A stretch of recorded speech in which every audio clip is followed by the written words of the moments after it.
You've probably felt it, that absurd, persistent ache for grand Georgian manor you never owned, or a smoky, rain-slicked film noir city you only ever saw in black and white. It's a peculiar form of psychological self-sabotage, this yearning for a world that never truly existed for you, a wistful nostalgia for an experience entirely fabricated by your own mind, or perhaps something far more insidious. If you're tired of your brain playing these elaborate, emotionally manipulative tricks and want to understand the wiring behind them, subscribe to Stop Living in Blissful, Comfortable Ignorance. This isn't just a fleeting fancy. It's a deep-seated cognitive anomaly known as anemoia, a profound sense of longing for a past you've never personally experienced. Think about it.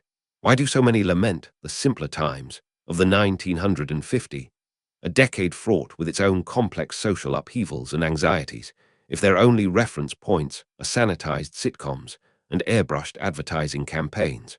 Or mourn the decline of a pre-industrial agrarian society, a brutal existence defined by back-breaking labor and rampant disease, having never tilled a field in their lives? This isn't just about imagination. It's about a fundamental glitch in our mental operating system, a vulnerability that allows external narratives to overwrite our internal reality. Our brains, it turns out, are remarkably poor at distinguishing between what we've lived and what we've been expertly shown. This susceptibility isn't a charming quirk of the human spirit. It's a psychological backdoor, a silent mechanism that external forces, both deliberate and accidental, exploit with alarming efficacy. The real question isn't why we imagine these pasts, but why our minds bestow upon them the emotional weight of authentic, cherished memories, creating a vacuum of longing for something that, by all rational accounts, shouldn't even register as a loss. This pervasive sense of anemoia manifests in countless, often contradictory, ways across the cultural landscape. It's why you might genuinely feel a pang for the lost grandeur of the Titanic, a marvel of engineering whose tragic maiden voyage has been mythologized into a romantic epic, despite having no personal connection to its ill-fated passengers. It fuels the insatiable market for vintage aesthetics, from Art Deco fashion to mid-century modern furniture, where the desire isn't just for a particular style, but for an imagined lifestyle steeped in the perceived elegance and optimism of a bygone era. Consider the economic engine behind historical tourism.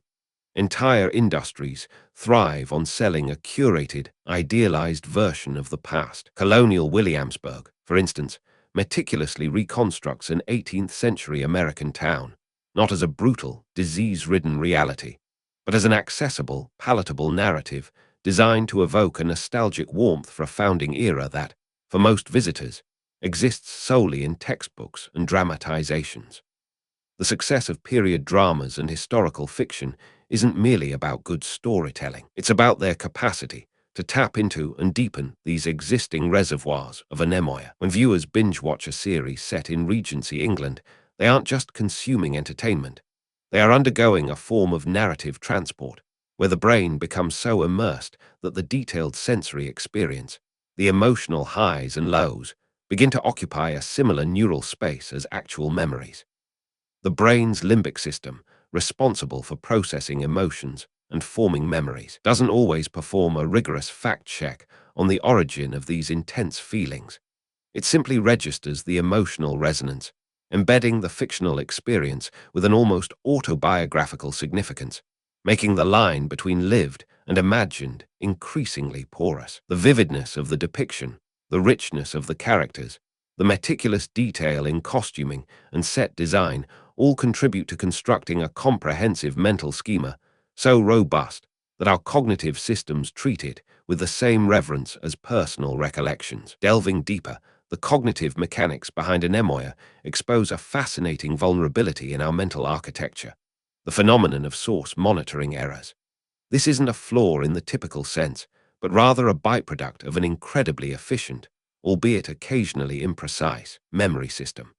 Our brains are designed to consolidate information from myriad sources, perceptions, thoughts, dreams, and narratives, into coherent mental models. When we encounter a particularly vivid depiction of a historical period, a captivating story, or an immersive virtual world, our prefrontal cortex, responsible for executive functions like evaluating reality, can sometimes struggle to correctly tag the source of the ensuing mental content. The episodic memory system, which usually stores personally experienced events, can be inadvertently populated with highly detailed, emotionally resonant information derived from these external stimuli. This isn't outright fabrication. It's more akin to a sophisticated filing error. The default mode network, DMN, a group of brain regions active when we are not focused on the outside world, plays a crucial role here. The DMN is involved in self-referential thought, future planning, and critically, in constructing and retrieving memories.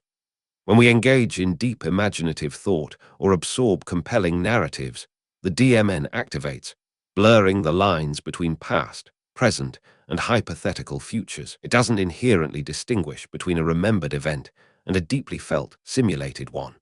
Moreover, schema theory illuminates how our minds create robust mental frameworks based on accumulated knowledge.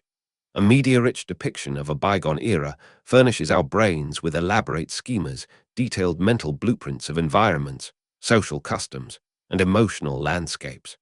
Once these schemas are established, our minds automatically populate them with emotional weight, drawing on our own internal emotional lexicon to fill in the gaps, effectively creating a pre-experience that feels profoundly personal, a simulated nostalgia for a past that, to our rational selves, remains entirely alien. This cognitive process allows external information to become deeply internalized, fostering a genuine, albeit synthetic, sense of belonging and loss. The true insidious nature of anemoia emerges when we consider its exploitability.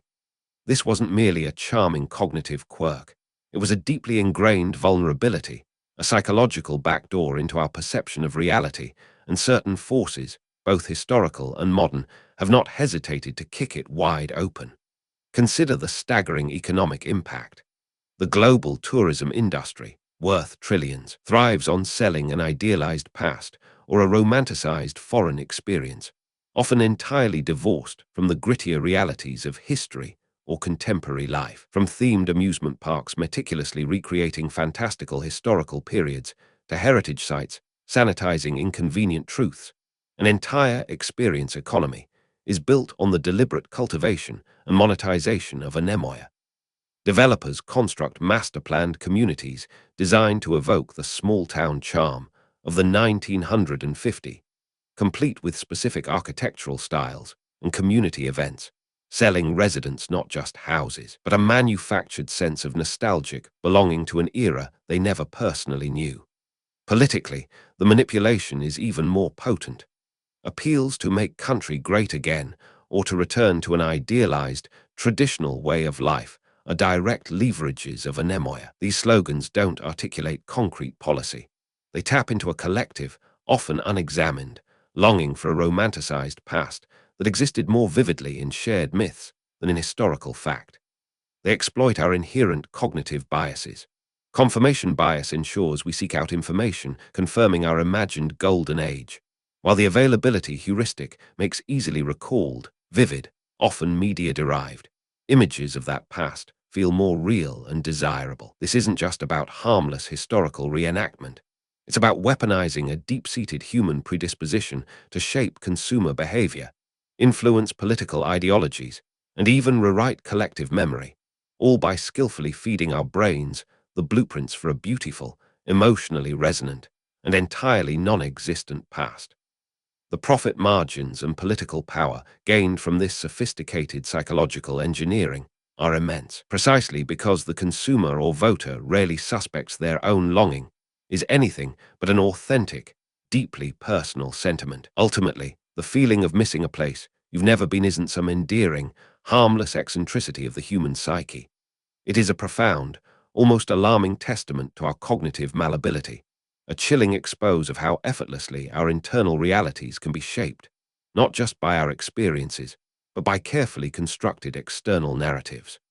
The ultimate irony, and the final piece of this unsettling puzzle, is that this deep yearning isn't for a physical location, but for the comfort of a perfectly curated, idealized narrative that we unwittingly adopt as our own lost past. We don't miss the filth and disease of the real Victorian London, We miss the romanticized fog, the gaslight glow, and the intellectual intrigue depicted in countless novels and films. A past stripped of its discomforts and imbued with a fictional elegance. The insidious truth isn't that you've been tricked into remembering a place. It's that you've been conditioned to feel the emotional weight of a loss for something that was always, fundamentally, a story. The vulnerability lies in our brain's eagerness to fill in the blanks, to personalize a shared cultural memory until it feels like an intimate, autobiographical absence. To miss a place you've never been is to acknowledge the immense power of narrative over raw experience, and to recognize that the greatest deception isn't some grand conspiracy, but the quiet, persistent illusion that those vivid, emotionally charged recollections of a past you weren't part of are entirely your own creation, rather than a meticulously crafted, perfectly planted seed. The profound mind hack here is understanding that the true missing place is often our own unwavering skepticism regarding the source of our deepest desires and melancholies, a blind spot that allows the past, even a fictional one, to hold sway over our present and future.